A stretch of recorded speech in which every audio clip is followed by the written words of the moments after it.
એક સમયે કોઈ એક કન્યા હાથની અંદર પુષ્પની માળા લઈ અને માર્ગ ઉપર આગળ જતી હતી અને સામેથી એને દુર્વાસા ઋષિ મળ્યા છે અને દુર્વાસા ઋષિ મળ્યા એટલે એના ગળાની અંદર એને માળા પહેરાવી નમસ્કાર કર્યા અને દુર્વાસા ઋષિ આગળ જતા હતા અને સામેથી જોયું તો હાથીની અંબાડી ઉપર ઇન્દ્ર છે ને સામેથી આવતો હતો. ઇન્દ્ર એ તો રાજા કહેવાય એટલે દુર્વાસાને એમ થયું કે હું એનું સ્વાગત કરું, કારણ કે ઇન્દ્ર છે ને એ તો આપણો રાજા છે. અને હાથીની અંબાડી ઉપર ઇન્દ્ર બેઠો છે. નજીક આવ્યો એટલે જે માળા પહેરેલી હતી દુર્વાસાએ એ માળા પોતાની ડોકમાંથી કાઢી અને ઇન્દ્રને આપી છે માળા.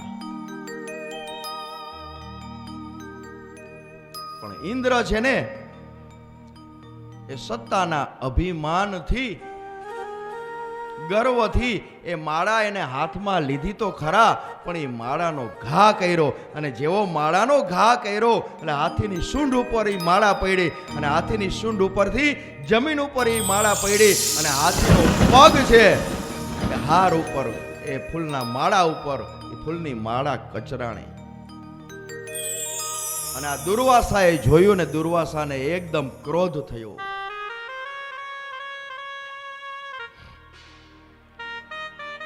કે મેં તને ભાવથી આશીર્વાદના રૂપમાં મેં તને આ માળા પહેરાવી હતી, એનો તે અનાદર કર્યો છે ને, તો જા, મારો તને શ્રાપ છે કે તું તારી સત્તા અને સંપત્તિથી ભ્રષ્ટ થઈશ.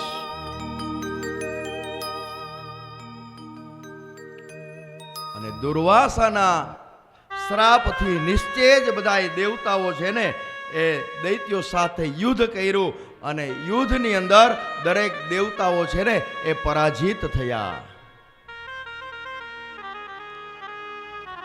કારણ કે દૈત્યોને તો ગુરુ મહારાજની કૃપા હતી, એટલા માટે દૈત્યો છે ને એ વિજયને વૈરા છે. વિજય એને પ્રાપ્ત કર્યો અને સ્વર્ગનું રાજ્ય હતું ને ઇન્દ્રાસન છે ને એમને મેળવી લીધું. અને દેવતાઓ હવે દર દર ભટકવા માંડ્યા અને બધા દેવતાઓ ગયા બ્રહ્મા પાસે અને ભગવાનની સ્તુતિ કરી. અને બ્રહ્માજી આગળ દેવતાઓ ગયા. બ્રહ્માજી બધા દેવતાઓને લઈ અને વૈકુંઠ લોકની અંદર વિષ્ણુ ભગવાન પાસે ગયા અને સ્તુતિ કરી. સ્તુતિ કરી એટલે ભગવાન પ્રસન્ન થયા અને બ્રહ્માએ દેવતાઓના દુઃખની વાત કરી. અને ત્યારે ભગવાને પણ દેવતાઓને ઠપકો આપ્યો કે તમે જો દુઃખી છો ને તો તમારા કર્મને હિસાબે હે દેવતાઓ તમે દુઃખી છો, કારણ કે તમે બ્રાહ્મણનું ગુરુજનોનું અપમાન જ કરો છો અને એના શ્રાપને કારણે તમે અત્યારે નિસ્તેજ બન્યા છો. અને દૈત્યો છે ને એની ઉપર તો એના ગુરુદેવની કૃપા છે, એટલા માટે જ એની પાસે સંપત્તિ અને સત્તા છે ને એમની પાસે છે. તમે તો કોઈની કૃપા પણ મેળવેલી નથી, તમે દરેકનું અપમાન જ કરો છો, તો તમારા હાથમાં સત્તા અને સંપત્તિ ક્યાંથી રહે? હવે ભગવાને કીધું કે તમે હવે એક કામ કરો,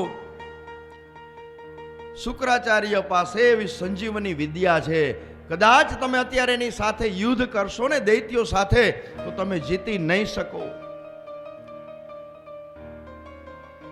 તમે જેટલા દૈત્યોને મારશો ને એટલે તરત શુક્રાચાર્ય છે ને એ સંજીવની વિદ્યા એની પાસે છે, દરેક મૃતને એ જીવિત કરશે.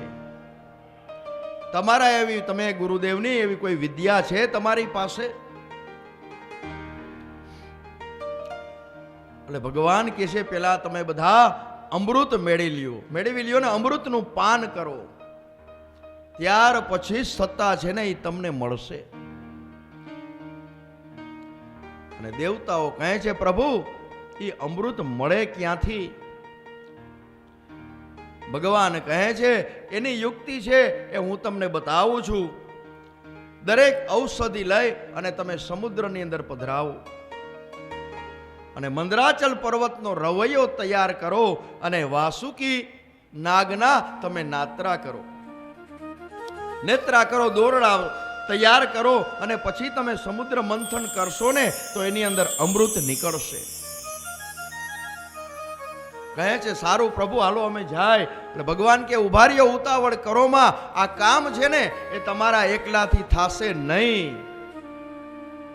કારણ કે આ કામ ઘણું મોટું છે. સમુદ્ર મંથન કરવું એ નાનું સૂનું કામ નથી. ભગવાન કહે તમારે કોકની મદદ તો લેવી પડશે. હવે દેવતાઓ કે આપણે કોની મદદ લેશું? એટલે ભગવાન કે તમારે દૈત્યોની જ મદદ લેવાની છે.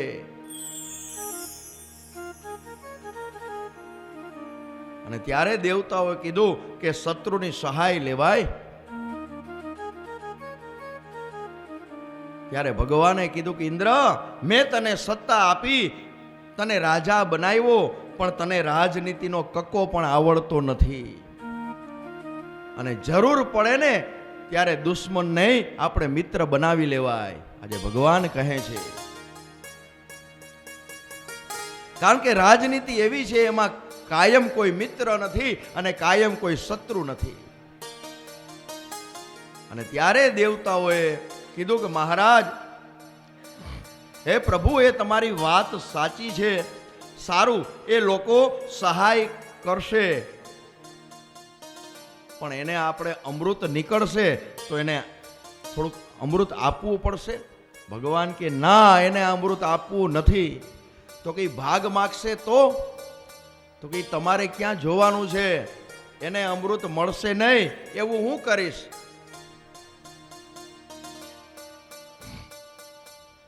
અને એની તમે ચિંતા કરો માં, તમે જાઓ જલ્દી અને દૈત્યો સાથે સંધિ કરી મિત્રતા કેળવી અને સમુદ્ર મંથનની હવે તમે તૈયારી કરો.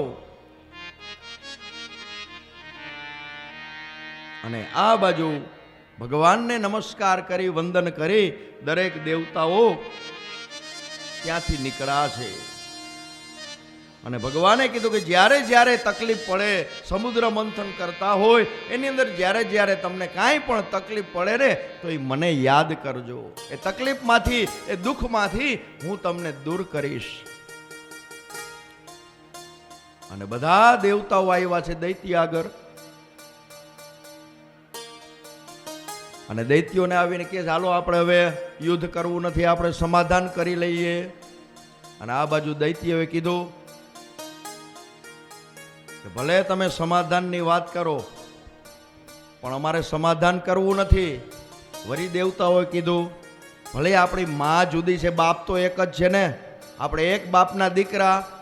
અને આ ઝઘડી સારું લાગે? સમાજમાં ખરાબ ન લાગે? અને દૈત્યોએ કીધું કે ભલે તમે સારી સારી વાત કરો, પણ તમને એટલું અમને કહી દઈશી તમને કે જે રાજ્ય અમારી પાસે છે, જે સત્તા અમારી પાસે છે, એ સમાધાન કરશો ને તોય અમે તમને આપશું નહીં. તો જ આપણે સમાધાન કરવું, નકર સમાધાન કરવું નથી.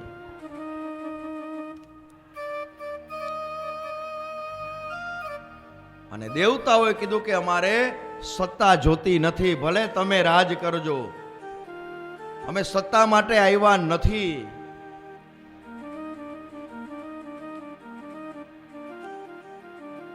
તો દૈત્યો કે તમે શા માટે આવ્યા છો? સમાધાન કરવા માટે.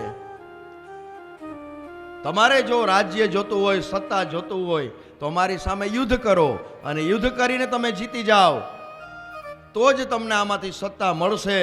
ત્યારે દેવતાઓએ કીધું કે ભાઈ, અમારે કોઈ સત્તાની ઈચ્છા નથી, લાલસા નથી. અમારે તો એક સમુદ્ર મંથન કરવું છે, એમાં તમારી જરૂર છે, એટલે અમે આવ્યા છે. અને સમુદ્ર મંથન કરી અને એની અંદર આપણે અમૃત મેળવવાનું છે.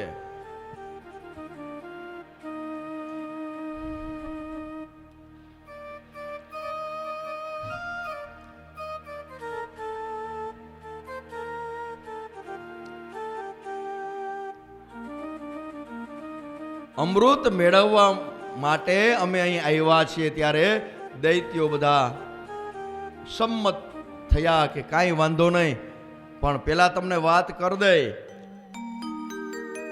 કે અમે તમને મદદ તો કરી, પણ અમને થોડોક ભાગ તમારે અમૃતમાંથી આપવો પડશે. હોય પેલા વાત કરી લઈ, પછી ડખો કરતા નહીં, માથાકૂટ કરતા નહીં. પછી એમ ન કહેતા પેલા આ બધી વાત કરવી જોઈએ ને. અમે મહેનત કરીએ તો અમને વળતર તો મળવું જોઈએ ને.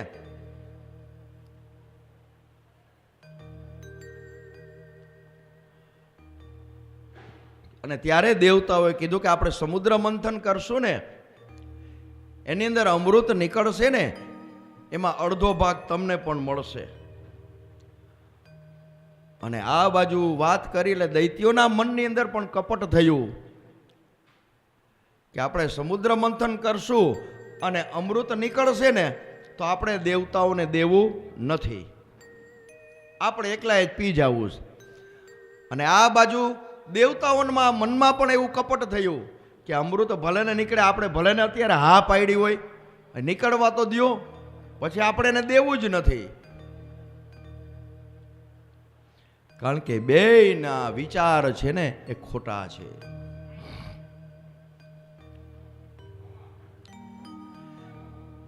અને દેવતાઓ અને દૈત્યો બેયના મનમાં કપટ છે. અને કપટથી ભાગીદારી થઈ હોય કોઈ પણ ધંધાની તો બહુ જાજી હાલે નહીં. અને આ બાજુ દેવતાઓ અને દૈત્યોએ સંધિ કરી. હવે દરેક ઔષધિ લઈ સમુદ્રની અંદર નાખી છે. અને મેરુ પર્વતને ઉપાડીને આવતા હતા ને, પણ કોઈ ઉપાડી ન શક્યા, બહુ વજનદાર હતો એટલે પડ્યો નીચે. અને જેવો મેરુ પર્વત પડ્યો એની નીચે કેટલા બધા કચરાઈ ગયા. દેવતાઓ કે હવે શું કરવું? અને તરત જ એને ભગવાન યાદ આવ્યા કે ભગવાને કીધું છે ને કે જ્યારે જ્યારે તકલીફ પડે, સમુદ્ર મંથન કરતી વખતે તમે જ્યાં અટકો ને ત્યાં મને યાદ કરજો. તરત જ ભગવાનને યાદ કર્યા છે. અને ભગવાન ગરુડ ઉપર બેસીને આવ્યા છે. અને જેમ નાનું બચ્ચું બિલાડીના ટોપને ઉપાડે ને એમ મંદરાચલ પર્વતને, મેરુ પર્વતને ઉપાડી અને સમુદ્રની અંદર પધરાવ્યો છે.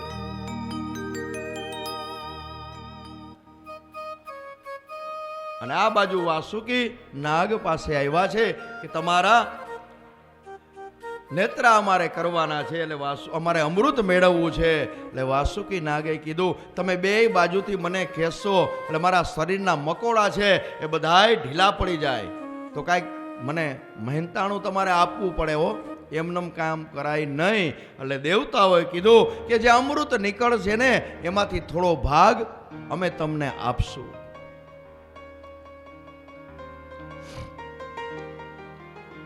વાસુકીના નેત્રા થયા છે. હવે મોઢા આગળ કોણ રહીએ અને પૂછડે કોણ રહીએ? હવે એમાં બે ઝઘડા, દેવતાઓ ને દૈત્ય. ઓલા કે અમે અહીંયા મોઢા આગળ રહી, દેવતાઓ કે અમે રહી. મૂળ દેવતાઓને ત્યાં મોઢા આગળ રહેવાનું નહોતું, પણ ઘણાને એવું હોય ને મૂંધું કયો ને તો જ હવરા હાલે, ઊંધી ચાવી ભરો તો જ હાલે. એટલે દૈત્યોને પેલા કીધું દેવતાઓએ મોઢા આગળ અમે રહેવું. ના હો, તમે નહીં, મોઢા આગળ તો અમે જ રહેવું. અને આ બાજુ દેવતાઓને એવું જ જોતું હતું. હવે સમુદ્ર મંથન છે એની તૈયારી થઈ ગઈ બધી. જે મુખ હતું મોઢા આગળ બધા દૈત્યો રહ્યા છે અને પૂછડા છે ને એ દેવતાઓ પાસે છે. અને મંથન એવું કરવા લાગ્યા સામ સામે દેવતાઓ અને દૈત્યો. અને વાસુકી નાગ છે ને હાફવા લાગ્યો. અને એના મુખની અંદર પેલા તો શું નીકળ્યું તો કે ઝેરની વરાળ નીકળી. અને મોઢા આગળ જેટલા હતા ને એનું મૃત્યુ થયું. અને ત્યારે ખબર પડી કે મોઢા આગળ રહેવાથી કેટલી તકલીફ પડે. આ ભાગવતજીની કથા આપણી કથા છે કે કોઈ પણ તમે એવું કર્મ કરો ને અને આગળ રહીએ ને કરે ને કીએ, બધાય આગળ રહીએ ને એને બધા કીએ. અને ગમે એટલું કરો એવા 5 જણા તો એવા નીકળે જ કે આમાં આ નહોતું ને આમાં તે નહોતું. એને સારી વસ્તુ ન દેખાય. અને દક્ષ પ્રજાપતિ જેવું હોય, બધાય ઊભા થયા એના હું નહીં જોવે, 2 જણા ઊભા ન થયા એના હું જોયું, એક બ્રહ્માજી અને શિવજી. કારણ કે એની દ્રષ્ટિ એવી સૃષ્ટિ. અને વિષ નીકળ્યું એટલે દેવતાઓ કહે છે કે અમે નો રાખી, અને આ બાજુ દૈત્યો કહે છે અમે નો રાખી. તો રાખે કોણ?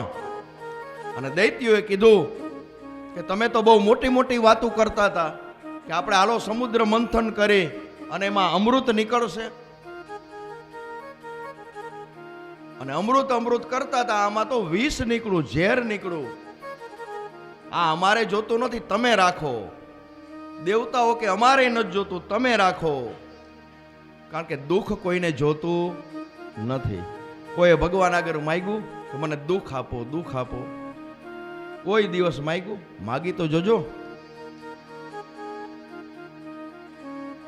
સુખ બધાયને જોઈ છે, દુઃખ કોઈને જોતું નથી.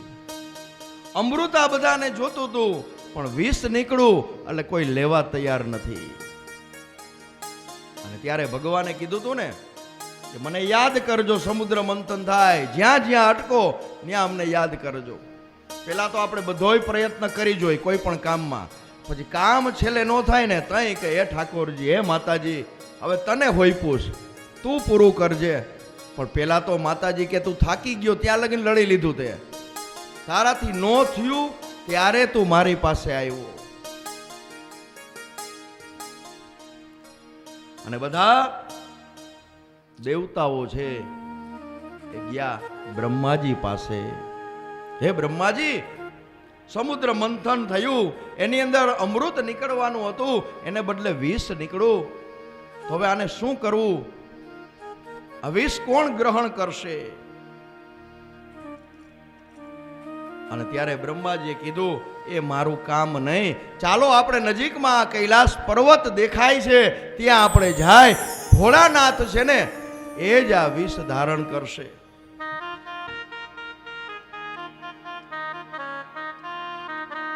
અને ભગવાન એમ બતાવે છે જો સાચો વૈષ્ણવ હોય જગતનો પેલો વેલો તો એ શિવજી છે.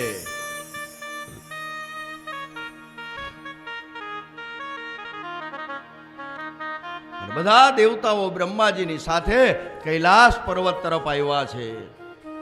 અને આવી અને સૌ પ્રથમ તો ભોળાનાથની સ્તુતિ કરી, કારણ કે ભોળિયો નાથ છે, એની ખાલી પ્રાર્થના કરો ને એટલે ભોળોનાથ છે ને એ પ્રસન્ન થાય. એટલે બે હાથ જોડી અને સૌ પ્રથમ તો ભગવાનની પ્રાર્થના કરે છે. ભોલે કા નામ અનમોલ, બોલો બમ બમ ભોલે. ભોલે કા નામ અનમોલ, બોલો બમ બમ ભોલે. ભોલે કા નામ અનમોલ, બોલો બમ બમ ભોલે. ભોલે કા નામ અનમોલ, બોલો બમ બમ ભોલે. બ્રહ્માજી બોલે બોલે, વિષ્ણુજી બોલે બોલે. બ્રહ્માજી બોલે બોલે, વિષ્ણુજી બોલે બોલે. નારદજી બોલે બોલે, ઋષિ ભી બોલે બોલે. નારદજી બોલે બોલે, ઋષિ ભી બોલે બોલે. वैकुंठ से आई आवाज, बोलो बम बम बोले. वैकुंठ से आई आवाज, बोलो बम बम बोले. भोले का नाम अनमोल, बोलो बम बम बोले. भोले का नाम अनमोल, बोलो बम बम बोले. शिव जी का नाम अनमोल, बोलो बम बम बोले. शिव जी का नाम अनमोल, बोलो बम बम बोले. आकाश बोले बोले, पाताल बोले बोले. आकाश बोले बोले, पाताल बोले बोले. सूरज भी बोले बोले, चंदा भी बोले बोले. सूरज भी बोले बोले, चंदा भी बोले बोले. तारा मंडल से आई आवाज, बोलो बम बम भोले. तारा मंडल से आई आवाज, बोलो बम बम भोले. बम बम भोले, बम बम भोले, बम बम भोले, बम बम भोले. बम बम बोले, बम बम बोले, बम बम बोले, बम बम बोले. डमरू वाले, त्रिशूल वाले, खप्पर वाले, बम बम भोले. डमरू वाले, त्रिशूल वाले, પરવાલે બમ બમ બોલે ઓમ નમઃ શિવાય ઓમ નમઃ શિવાય ઓમ નમઃ શિવાય ઓમ નમઃ શિવાય ઓમ નમઃ શિવાય ઓમ નમઃ શિવાય ઓમ નમઃ શિવાય ઓમ નમઃ શિવાય ઓમ નમઃ શિવાય ઓમ નમઃ શિવાય ઓમ નમઃ શિવાય ઓમ નમઃ શિવાય ઓમ નમઃ શિવાય. દેવતાઓએ પ્રાર્થના કરી અને ભોળાનાથ પ્રસન્ન થયા અને ભોળાનાથ કહે છે, દેવતાઓ તમારે શા માટે કૈલાસ પર્વત ઉપર આવવાનું થયું? તો કે અમને ભગવાને મોકલેલા છે. અમે સમુદ્ર મંથન કરતા હતા અને એની અંદર વિષ નીકળ્યું, એટલે વિષ લઈ અને અમે આવ્યા છીએ, એનો તમે ગ્રહણ કરો.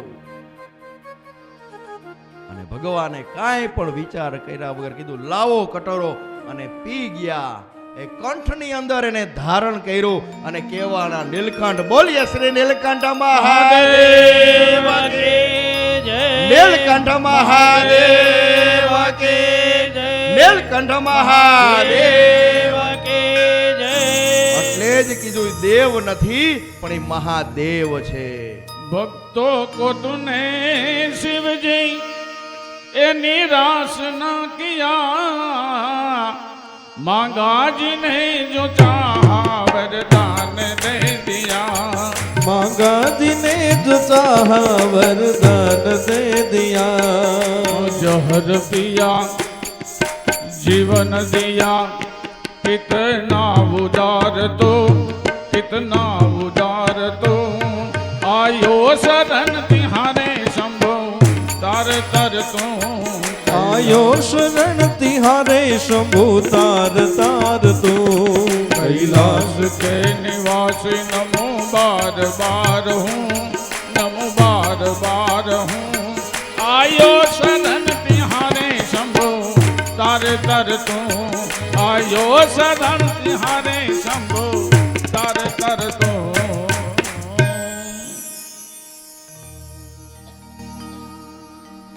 ભોળાનાથ નીલકંઠ કહેવાના છે, એટલે જ એને મહાદેવ કહીએ છીએ. કૃષ્ણ ભગવાનની જન્માષ્ટમી શ્રાવણ વદ આઠમ આવે. હમણાં રામનવમી આવશે ચૈત્ર સુદ નોમ, હનુમાન જયંતિ આવશે ચૈત્ર સુદ પૂનમ, માતાજીના 9 નોરતા આવે. પણ ભોળાનાથનો તો આખો મહિનો દર વર્ષે આવે, શ્રાવણ મહિનો. અને આ બાજુ બધા દેવતાઓ શિવજીને વંદન કરી અને ત્યાંથી વિદાય થયા. સમુદ્રને કિનારે આવી અને પાછું મંથન કરવા લાગ્યા. અને આ બાજુ દૈત્યોએ કીધું કે હવે કાંઈ ગડબડ તો નહીં થાય ને, અમૃત જ નીકળશે ને? તો કે હા નીકળશે. દેવતાઓ કે તમે ઉપાધિ કરોમાં, હાલો ચાલુ કરો. સમુદ્ર મંથન થવા લાગ્યું. અનેક એવા રત્નો નીકળવા માંડ્યા. અને સૌથી પહેલા કામધેનુ ગાય નીકળી. એ ઋષિઓને આપી, કારણ કે પ્રથમ ભાગ છે ને એ પરોપકાર અર્થે વાપરવો જોઈએ. આપણે જે કમાઈને એમાંથી 10મો ભાગ છે એ સત્કર્મની અંદર વાપરવો જોઈએ, તો જ આપણને અધિકાર છે. પ્રકૃતિનો નિયમ છે, તમે જેટલી પાણી પીઓ છો, લિક્વિડ તમે પીઓ છો, એ બધું શરીરમાં રહે છે, નીકળી જાય છે ને. તમે જે ભોજન કરો છો એમાંય નીકળી જાય છે ને. એટલે પ્રકૃતિનો નિયમ છે કે 10મો ભાગ તો પરોપકાર અર્થે કાઢવો જ જોઈએ, તો જ આપણે એ ધનના અધિકારી બની. એમ સમુદ્ર મંથન થયું છે અને એની અંદર કામધેનુ ગાય નીકળી. એટલે દેવતાઓ અને દૈત્યોએ કીધું કે આ ઋષિઓને આપી દેવી છે. અમે બેનો પેલા રોટલી કરેલા, શું કે પેલી ગાય નહીં, પછી છેલ્લી કૂતરા નહીં, પછી બેહાડે પતિદેવને, હાલો હાલો ગરમ ગરમ રોટલી હો ખાઈ લ્યો. ગાયની કૂતરીને બિચારા ગાય જેવા થઈ ગયા. અને છેલ્લી રોટલી કરતા હોય બેહે. અને સમુદ્ર મંથન થયું, કામધેનુ ગાય નીકળી. એ ઋષિઓને આપી.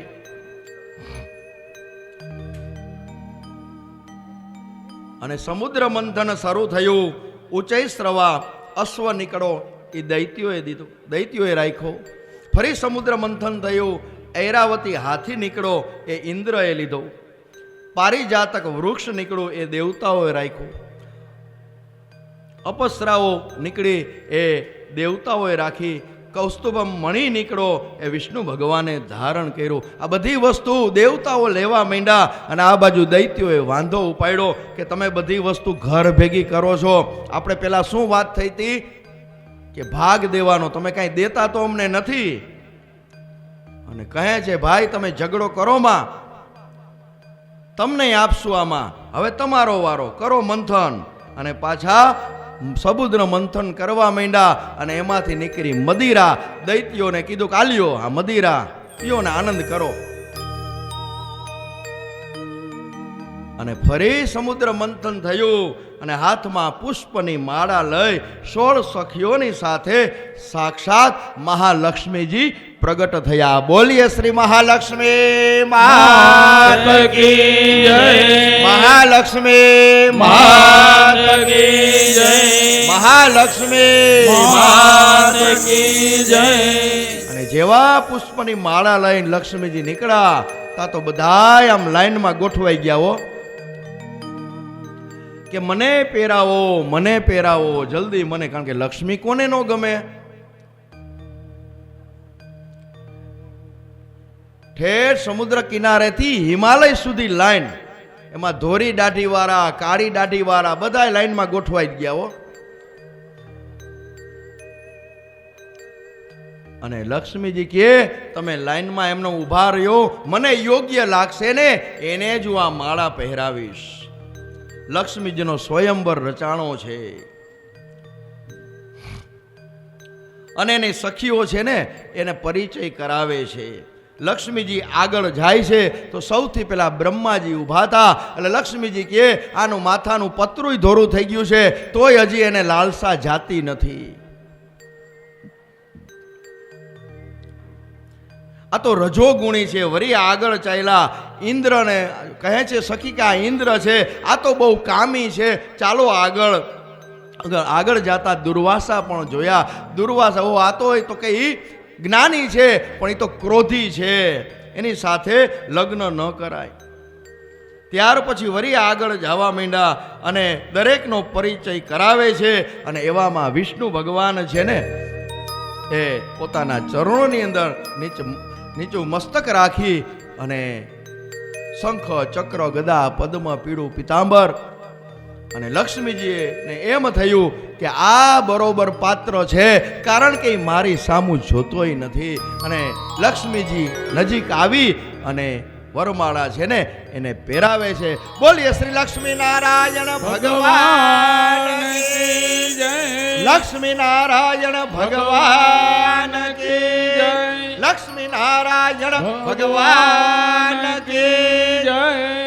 એટલે વિષ્ણુ ભગવાને માળા પહેરાવી એટલે ઊંચું મસ્તક કરી અને આજુબાજુમાં જોયું. આ ભાગવતની કથા એમ બતાવે છે કે ભગવાને તમને સુખ આપ્યું હોય, સંપત્તિ આપી હોય તો આજુબાજુમાં જોજો કોઈ ભૂખું સૂઈ તો નથી જાતું ને, એનું ધ્યાન રાખજો. તો જ પરમાત્મા છે ને એ રાજી થશે. ચાલો આપણે થોડી વાર માટે ભગવાનનું હરિનામ સંકીર્તન કરશું, પછી આપણે વામન પ્રાગટ્યની કથા કરશું. અને આજે તો નકરા ઉત્સવો જ છે શુક્લ પરિવારને આંગણે. હમણાં વામનજી આવશે બપોરે 12 વાગે, રામજી આવશે બપોર પછી, લાલો નંદ ઘેરા નંદ ભયો જય કનૈયા લાલ. થોડી વાર માટે આપણે ભજન કીર્તન કરશું. ઊભા થઈને રાસ લ્યો બધા. અને ભગવાનને કીર્તન ગમે છે ખૂબ જ. अरे श्याम तुझे मिलने का सत्संग ही बहाना है. श्याम तुझे मिलने का सत्संग ही बहाना है. दुनिया वाले क्या जाने दिल तो दीवाना है। ये दुनिया वाले क्या जाने मेरा रिश्ता पुराना है। चलो सत्संग में हमें घर को भुलाना है। ये श्याम तुझे मिलने का सत्संग ही बहाना है।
जग वाले क्या जाने मेरा रिश्ता पुराना है। ये जग वाले क्या जाने मेरा रिश्ता पुराना है। श्याम तुझे मिलने का सत्संग ही बहाना है। श्याम तुझे मिलने का सत्संग ही बहाना है।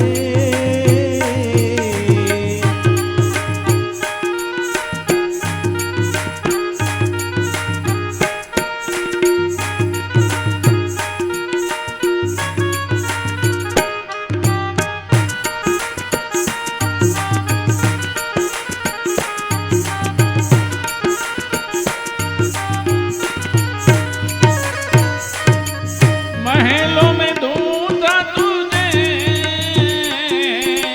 मंदिरों में पाया है। महलों में ढूंढा तुझे मंदिरों में पाया है।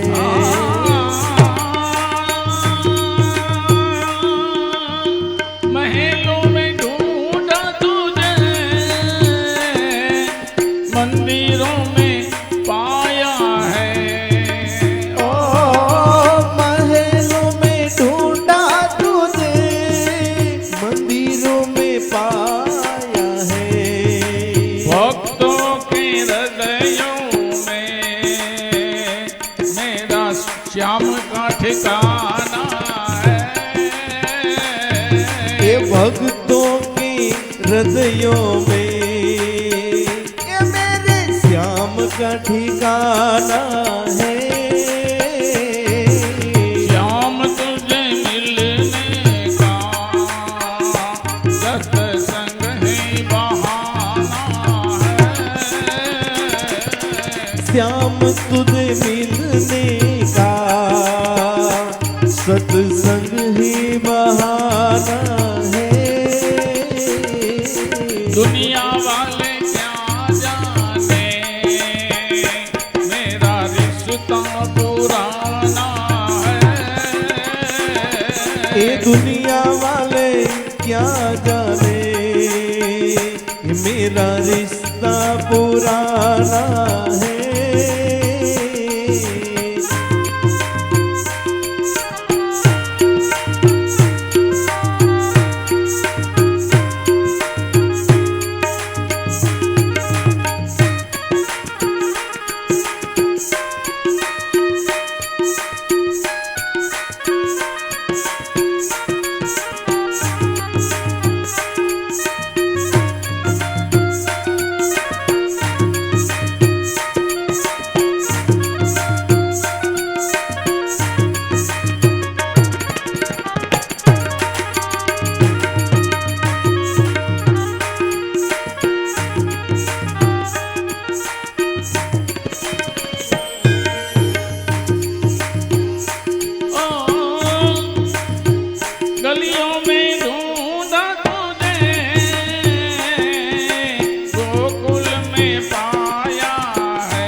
સુખદેવજી મહારાજ પરીક્ષિત રાજાને સમુદ્ર મંથનની કથા સંભળાવે છે.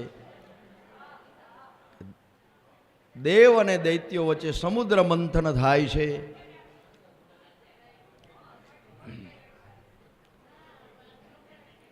ફરીવાર પાછું સમુદ્ર મંથન શરૂ થયું અને સમુદ્ર મંથનની અંદર ધન્વંતરી ભગવાન છે ને એ અમૃતનો કુંભ લઈ અને પ્રગટ થયા. બોલીએ શ્રી ધન્વંતરી ભગવાન કી જય. અને જેવો અમૃતનો કુંભ લઈ અને પ્રગટ થયા એટલે દૈત્યો છે ને એકબીજા લૂંટફાટ કરવા માંડ્યા, જૂટવા માંડ્યા. જેના મોઢે આવ્યું પીવા માંડ્યા, વળી એનાથી જૂટવીએ બીજે. એમાં ભગવાનને એમ થયું અને ભગવાને મોહિનીનું રૂપ લઈ અને જે દૈત્યો પાસે અમૃત હતું ને એ જૂટવી લીધું અને દેવતાઓને અમૃતનું પાન કરાવ્યું છે.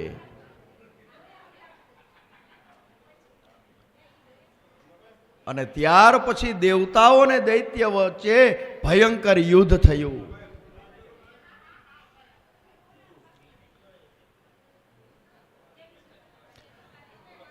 અને અમૃત પી અને જે દેવતાઓ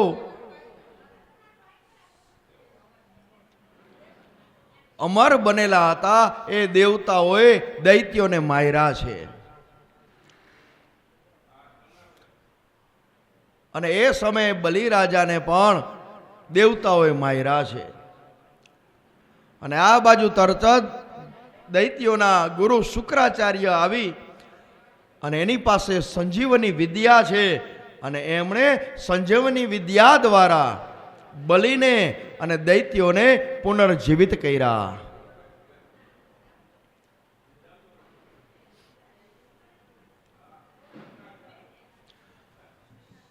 અને પુનઃ દૈત્યો જીવિત થયા એટલે ફરીવાર યુદ્ધ શરૂ થયું અને યુદ્ધની અંદર દેવતાઓ છે ને એ પરાજિત થયા.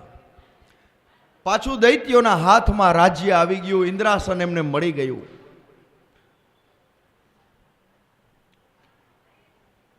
અને જે દેવતાઓ છે એ અમૃતનું પાન કરી અમરત્વ પ્રાપ્ત કરી અને ઘરે ઘરે ભટકવા માંડ્યા.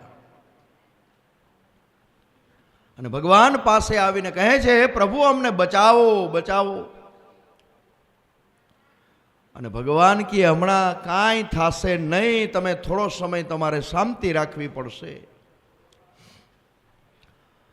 કારણ કે જે બલિ છે ને એની ઉપર એની ગુરુની કૃપા છે. હમણાં દૈત્યોને કાંઈ થશે નહીં, પણ જ્યારે ગુરુ અને શિષ્ય વચ્ચે ઝઘડો થશે ને ત્યારે જ દૈત્યો પરાજિત થશે અને ત્યારે જ સત્તા છે ને એ તમને પ્રાપ્ત થશે. અત્યારે તમે દેવતાઓ કોઈ પણ જગ્યાએ છુપાઈ જાઓ, અત્યારે તમારો સમય છે ને એ બરોબર નથી. અને આ બાજુ દેવતાઓ કહે છે, પ્રભુ એ ગુરુ શિષ્ય વચ્ચે ઝઘડો કોણ કરાવશે? ભગવાન કે તમે ચિંતા છોડી દો, એ ઝઘડો કરશે નહીં કરે ને તો હું કરાવીશ. પરમાત્મા કહે.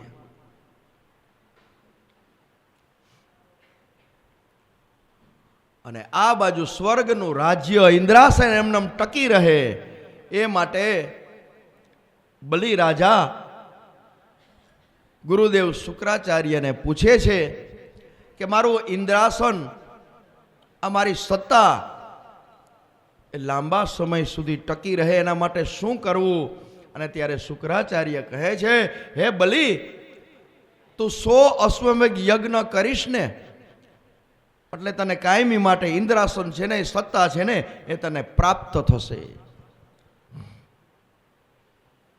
અને આ માટે બલિરાજા અશ્વમેઘ યજ્ઞ કરવા માટે તૈયાર થયા. અને ભરૂચની અંદર નર્મદાના કિનારા આગળ બલિરાજાએ અશ્વમેઘ યજ્ઞનો પ્રારંભ કર્યો.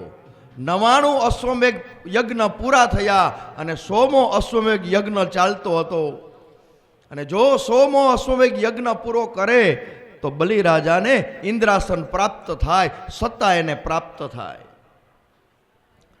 અને એ જ સમયે દેવતાઓની માતા અદિતિને ચિંતા થઈ અને કશ્યપ અને અદિતિએ ભેગા થઈ અને ભગવાનની પ્રાર્થના કરી. અને અદિતિ દેવતાઓની માતા છે અને કશ્યપ ભગવાનના કહેવા પ્રમાણે અદિતિએ 12 દિવસનું પયો વ્રત કર્યું. આ વ્રત છે ને એ ફાગણ મહિનામાં થાય છે, પણ હવે તો વ્રત બધાય ભૂલાઈ ગયા, કોઈને ખબર નથી. અને 5 વર્ષ જાય, 10 વર્ષ જાય એટલે કોઈને ખબર નહીં પડે કયું વ્રત કરવું. એ વ્રત જીવ્રત, વડ સાવિત્રી, જયા પાર્વતી, એ બધા વ્રત છે, વ્રતનો મહિમા છે.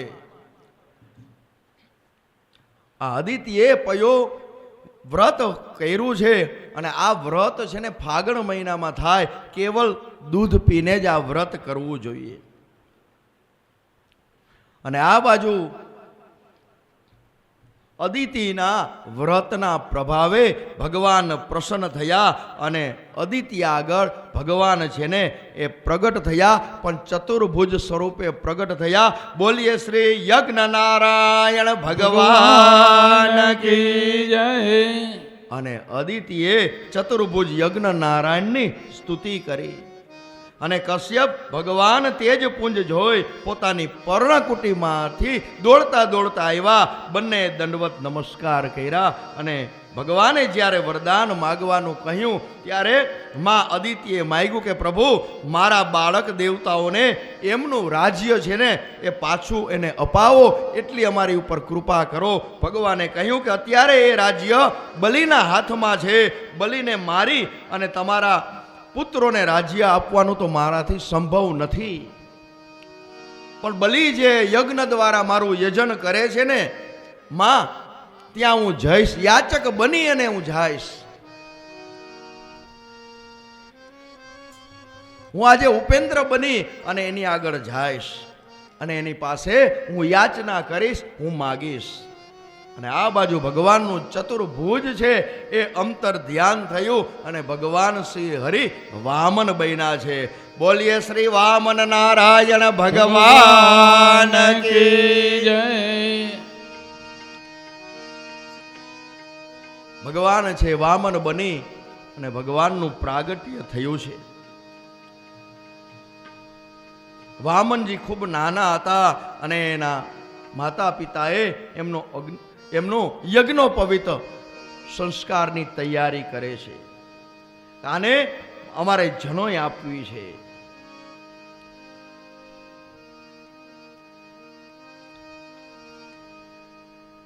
અને બલિરાજા 99 યજ્ઞ પૂરા કર્યા છે. આ 100મો છેલ્લો યજ્ઞ છે. જો આ યજ્ઞ પૂરો થશે ને તો ઇન્દ્રનું રાજ્ય એને પ્રાપ્ત થશે. અને આ બાજુ વામનજીને યજ્ઞોપવિત સંસ્કારની તૈયારી થઈ છે. દરેક ઋષિ મુનિઓ પધાર્યા છે. કોઈએ વામનજીને દંડ આપ્યો, કોઈએ કમંડળ આપ્યું અને કોઈએ પાદુકા આપી. એમ દરેક લોકો છે, દરેક ઋષિઓ છે, કાંઈ ને કાંઈ ભેટ અર્પણ કરે છે. અને લલાટની અંદર ભસ્મનું ત્રિપુંડ આજે વામનજીને થઈ રહ્યું છે. યજ્ઞોપવિત ધારણ કરી, એમાં 9 તંતુ હોય, 9 દેવતાઓ હોય છે. એનું આવાહન કરે છે, પૂજન અર્ચન કરે છે અને ગુરુદેવ છે ને એ ગાયત્રી મંત્રની દીક્ષા આપે છે. અને ગુરુ મહારાજ આજે ભણાવે છે, મંત્ર ભણાવે છે. કહો બટુકજી, તમે કોના બ્રહ્મચારી? ત્યારે વામનજી બોલે છે, ગુરુદેવ, હું આપનો બ્રહ્મચારી. વળી ગુરુદેવ કહે છે કે તમે સંધ્યા વંદન કરશો ને? તો કે હા ગુરુદેવ. નિયમ પાળશો ને? તો કે હા. દરેક નિયમ એમને સમજાવે છે. અને ત્યાર પછી ગુરુજી કહે છે કે તમે તમારી મા પાસે જાઓ અને મારા માટે ભિક્ષા લઈ આવો. ત્યારે વામનજી ઊભા થઈ અને એની મા પાસે જોરી લાંબી કરી અને કહે છે, ભિક્ષામ દેહી ભગવતી, હે મૈયા મને ભિક્ષા આપો. દરેક એમને ભિક્ષા પીરસે છે. એ ભિક્ષા લઈ અને ગુરુ મહારાજના ચરણોની અંદર ધરે છે. ત્યારે ગુરુદેવ કહે છે કે હે બટુક મહારાજ, આટલી ભિક્ષાથી મારું કાંઈ નહીં થાય, મારે તો વધારે ભિક્ષા જોઈએ છે. અને ત્યારે વામનજી કહે છે તો મને એવું સ્થળ બતાવો, એવું યજમાનનું ઘર બતાવો કે એને હું ત્યાં જાઉં અને મને વધારે ભિક્ષા આપે. અને ત્યારે ગુરુદેવે કીધું કે તમે જાઓ ભરૂચની અંદર, અને ત્યાં બલિરાજા છે ને એ અશ્વમેઘ યજ્ઞ કરે છે, અને ત્યાં જઈ અને એમની પાસે યાચના કરો, એ તમને આપશે. વિષ્ણુ વામન થઈ ચાલિયા રે, વિષ્ણુ વામન બને આવ્યા રે, મોટાડવારે બીજો ઇન્દ્ર મારવાલા, મટાડવા બીજો ઇન્દ્ર મારવાલા, મોટાડવારે બીજો ઇન્દ્ર મારવાલા, મટાડવા બીજો ઇન્દ્ર મારવાલા, શ્વેત વસ્ત્ર શિર પર ધર્યા રે, એ વેદ દર્ભવાલ જગાવતા રે, શ્વેત વસ્ત્ર શિર પર ધર્યા રે, એ શ્વેત છત્ર શિર પર ધરું રે, ઘરમાં કમંડળ હાથ મારવાલા, એ કર્મા કમંડલ સાર મારાવાલા, ઘરમાં કમંડળ હાથ મારવાલા, ઓ કર્મા કમંડલ સાર મારાવાલા, વિષ્ણુ વામન બને આવ્યા રે, આ વિષ્ણુ વામન બનીને હાલ્યા રે, મોટાડવારે બીજો ઇન્દ્ર મારવાલા, એ મટાડવા બીજો ઇન્દ્ર મારવાલા, મૃગ ચર્મ કાખમાં શોભતું રે, એ મૃગ ચર્મ કાખમાં શોભતું રે, ત્રિપુંડ ભાલ વિશાલ મારવાલા, એ ત્રિપુંડ ભાલ વિશાલ મારાવાલા, ત્રિપુંડ ભાલ વિશાલ મારવાલા, ઓ ત્રિપુંડ ભાલ વિશાલ મારવાલા, કટુક બ્રાહ્મણ થઈ આવ્યા રે, કટુક બ્રાહ્મણ થઈ આવ્યા રે, લેવા બલીનું રાજ મારવાલા, લેવા બલીનું દાન મારવાલા, લેવા બલીનું રાજ મારવાલા, એ લેવા બલીનું રાજ મારવાલા, વિષ્ણુ વામન બને આવ્યા રે,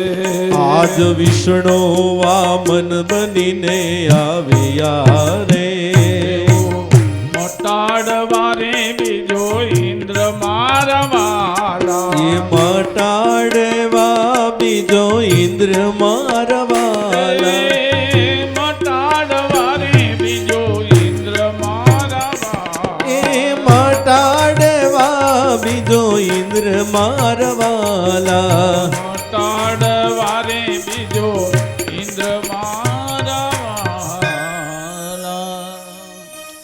વામનજી આવ્યા છે, જ્યાં બલિરાજા યજ્ઞ કરે છે ત્યાં આવ્યા છે. કારણ કે આજે અખંડ બ્રહ્માંડનો માલિક આજે ભિક્ષુક બની અને બલિરાજાના યજ્ઞ દ્વારે ઊભો છે. અને દ્વારપાળે જોયું અને જોઈને એમ થયું, ઓહો કેટલું એનું તેજ છે.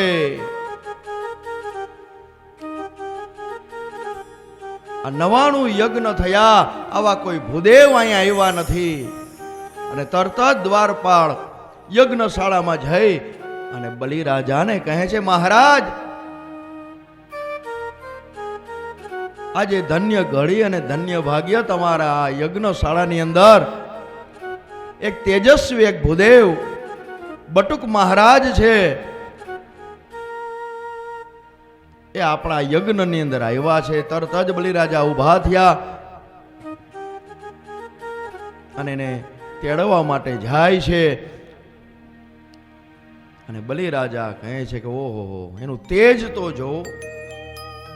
ભલે પધારો બટુક મહારાજ, પધારો, આવો આવો. ધન્ય ઘડી ધન્ય ભાગ્ય, અમારા અહો ભાગ્ય છે ત્યારે તમે અમારા યજ્ઞની અંદર પધાર્યા છો. માગો, હું તમને શું આપું? મેં 99 યજ્ઞ કર્યા, પૂરા થઈ ગયા, પણ આવા કોઈ તેજસ્વી ભૂદેવ મારે ત્યાં આવ્યા નથી. હવે આજે તમે માગી લ્યો, હું દેવા માટે બેઠો છું. તમારે શું જોઈએ છે? અને ત્યારે વામનજી કહે છે કે હું તને ઓળખું છું.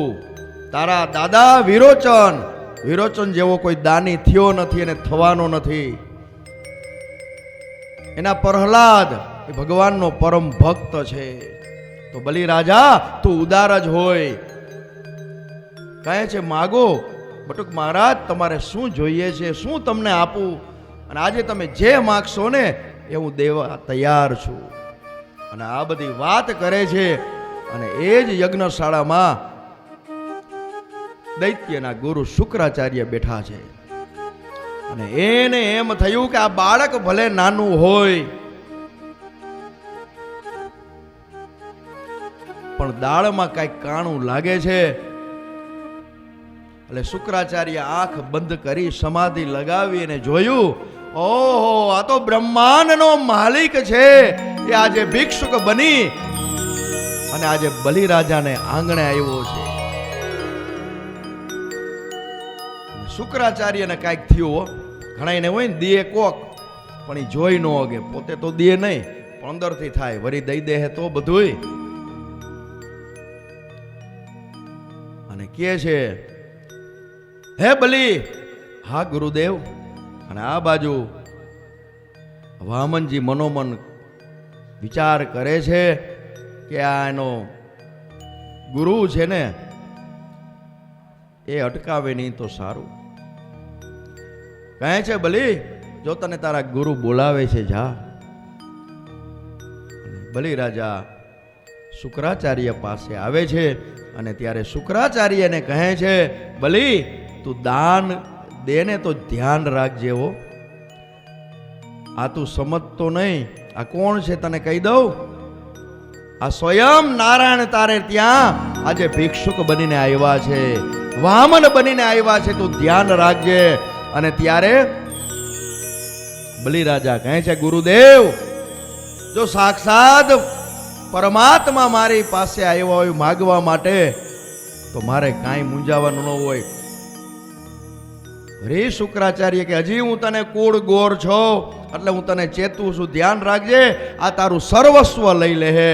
અને ત્યારે બલિરાજા કહે છે, ભલે મારું સર્વસ્વ લઈ લે, હું દેવા તૈયાર છું, પણ આજે હું પાછો વળવાનો નથી. હું એને જે માગે ને એ દેવા તૈયાર છું. અને ત્યારે શુક્રાચાર્ય કીધું કે હું તારો ગુરુ છું. આજ દિવસ સુધી તું મારું દરેક વચન પાળસ, પણ તું માનતો નથી ને, એટલે જા. આજથી હું તારો ગોર નહીં, તું મારો યજમાન નહીં. અને આ બાજુ ભગવાન હસે છે. બસ આજ મારે જોતું તું. અને બલિરાજા આવે છે અને વામનજી પૂછે છે, બલી તારા ગુરુદેવને પૂછી જોયું? પછી કેતો નહીં, હું માગું તારે આપવું જ પડશે. અને ત્યારે બલિરાજા કહે છે કે બટુક મહારાજ, તમે જે માગશો ને એ હું આપવા તૈયાર છું. હું મારું સર્વસ્વ બધું તમને દેવા તૈયાર છું. માગો, તમારે શું જોઈએ છે? અને ત્યારે વામન ભગવાન કહે છે, બલી હું એક જગ્યાએ સવારે સંધ્યા વંદન કરતો હતો. તો જે જગ્યા ઉપર હું પૂજાપાઠ કરતો હતો ને, માળા ફેરવતો હતો ને, તો એ જગ્યાનો માલિક મારી પાસે આવી અને મને કહેવા લાગ્યો કે હે ભૂદેવ, અહીંથી ઊભા થાવ, અહીં તમારે પૂજા કરવાની નથી. અને મેં એને કીધું ભલે હું ઊભો થઈ જાય, મારે માળા પૂરી કરવા દ્યો. પણ છતાં એ જગ્યાનો માલિક હતો ને, એને મારા બધા વાસણ છે, જલનું પાત્ર છે, એ ઢોરી નાખ્યું. મારી માળા છે અધૂરી રહી. પૂજામાંથી ઊભો થઈ ગયો. ત્યારે મેં નક્કી કર્યું કે કોઈ એવો યજમાન મને મળે અને મને જો ખાલી મારે જાજુ કાંઈ નથી જોતું, મારે ખાલી 3 ડગલા પૃથ્વી જોઈ છે, જેથી કરીને હું બેસી શકું. આગળ મારા જલના પાત્ર રીએ, પૂજાના પાત્રો રીએ, એટલી જ મારે જગ્યા જોઈએ છે. આ બાજુ બલિરાજા કહે છે, બટુક મહારાજ, તમે માગી માગીને શું માગ્યું? ખાલી 3 ડગલા જ. તમે જે માગો ને હું આપવા તૈયાર છું. હીરા માણેક સોના ચાંદી જે જોતું હોય માગો. 3 ડગલા પૃથ્વીથી તમારું શું થશે? તમને માગતાય નથી આવડતું. તમે નાના છો ને, એટલે તમને ખબર ન પડે. હું આજે દેવા તૈયાર છું. ત્યારે ભગવાને કીધું, તું તો દેવા તૈયાર હોય, પણ મારે ખાલી 3 ડગલા જોઈ છે, મારે વધુ કાંઈ જોતું નથી. તો દે હવે તું મને 3 ડગલા, મારે 3 ડગલા પૃથ્વી જોઈ છે. ત્યારે વામનજીએ કીધું, એના માટે તો કોઈ પણ દાન દેવું હોય તો સંકલ્પ પેલા કરવો પડે. તો તારા ગુરુ મહારાજ ગોર બેઠા છે ને, એને બોલાવ, એ સંકલ્પ કરાવે. કારણ કે કુળ ગોર હોય ને, એની પાસે જ વિધિ વિધાન કરાવાય, એવું તો જ એનું મહત્વ છે. અને બલિરાજા કહે છે, હે ગુરુદેવ, અમને સંકલ્પ કરાવો. કહે છે, મારે કાંઈ સંકલ્પ કરવો નથી, તારે જે કરવું એ કરાય, હું કાંઈ કરાવવાનો. આજથી તું મારો યજમાન નહીં, હું તારો ગોર નહીં. અને વામનજી કે, ભલે ચિંતા કરો માં, સંકલ્પ તો મને આવડે છે. આ તો તમારા ગોર બેઠા છે, એટલે મને એમ થયું કે એ સંકલ્પ કરાવો કે એને થોડી દક્ષિણા મળે. બાકી લાવ, હું સંકલ્પ કરાવું. અને બલિરાજાએ કમંડળ આપ્યું છે હાથની અંદર. અને બલિરાજા જમણો હાથ આમ દઈ અને જલ લેવા માટે તૈયાર થાય છે. અને આ બાજુ શુક્રાચાર્યને એમ થયું ગમે એમ તો મારો યજમાન છે ને, એને ખબર કાંઈ નથી પડતી, હજી જો અટકી જાય ને તો વધુ સારું. એટલે શુક્રાચાર્યએ ડેટકાનું રૂપ લઈ અને કમંડળનું જે નારચું હતું ને, એની અંદર આવી ગયા. ભગવાન આમ કમંડળ નમાવે, પણ જલ નીકળતું નથી. ભગવાને ચારે બાજુ જોયું, દેખાણું શુક્રાચાર્ય દેખાતા નથી. એટલે યજ્ઞશાળાની અંદર દર્ભની એક સલાકા સળી લઈ અને એક નારચામાં ભરાવી. એટલે શુક્રાચાર્યની એક આંખ ફૂટી ગઈ. અને શુક્રાચાર્યને એમ થયું હજી થોડી વાર તો બીજી આંખે ફોડી નાખશે. તરત જ નીકળી ગયા બાયણે. એટલે કોઈ દેતું હોય ને, એમાં આપણે આડો હાથ ન કરાય. આ કથા શીખવાડે છે. નકર આપણી આંખ પણ ભગવાન ફોડી નાખશે. આપણે ભલે દઈ તો નથી શકતા, પણ કોઈ દે ને, કોઈ પણ જગ્યાએ દે ને, એને ક્યારેય સલાહ ન અપાય, એને રોકાય નહીં. આ બાજુ શુક્રાચાર્યની એક આંખ ફૂટી ગઈ.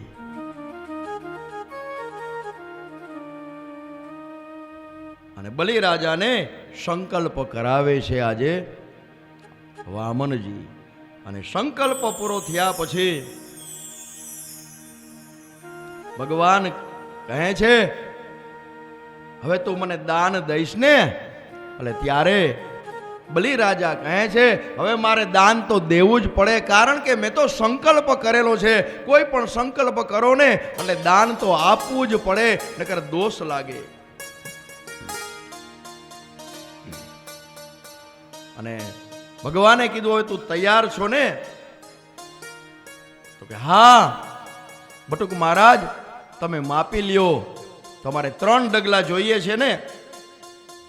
વધુ કાંઈ જોતું હોય તો કયો. તો કે નહીં, મારે 3 ડગલા જોઈએ છે. અને એ જ સમયે પરમાત્મા છે ને, એ વામનમાંથી વિરાટ બન્યા.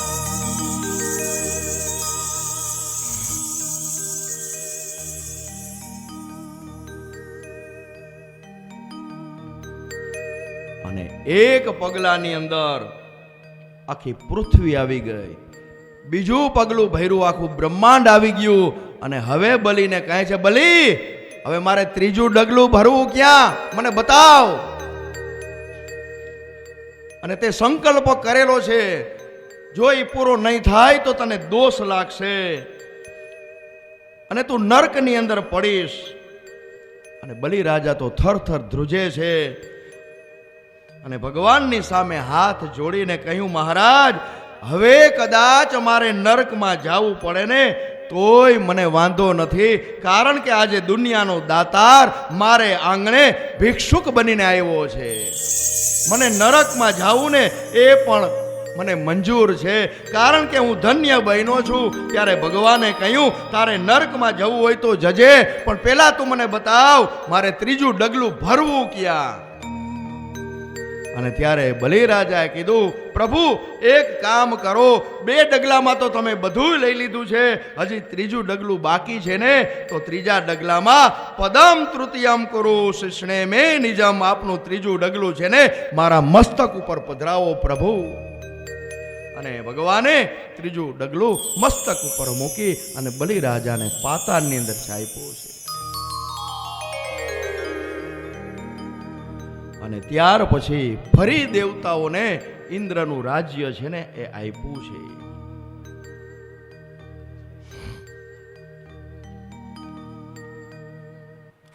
ભગવાનની કથા છે ને એ તો અદ્ભુત છે. આ ભાગવતની કથા છે એ કોઈ રાજા રાણીની કથા નથી, દાનવ માનવની કથા નથી. આ કથા મારી અને તમારી આ જીવની કથા છે.